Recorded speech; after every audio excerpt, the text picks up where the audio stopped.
ও মা, তুমি এটা কি করছো তখন দিয়ে? এই তোমার মাসিমণিরা আসবে না, আর বলিস না।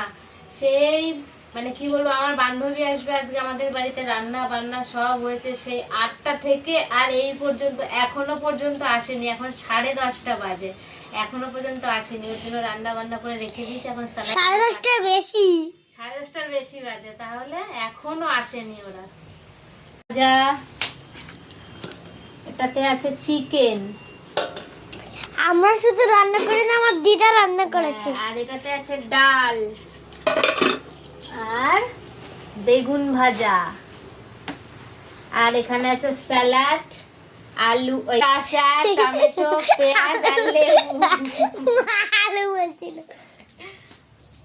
মা আজকে ভালো মন্দ খাবো। তাই? ভালো মন্দ খাবো। তাই? বাবা, তুই খেতে পারিস? চিকেন কেমন করে খায়? খেতে পারে না, এক পিস খেলে আর খেতে পারে না। হ্যাঁ।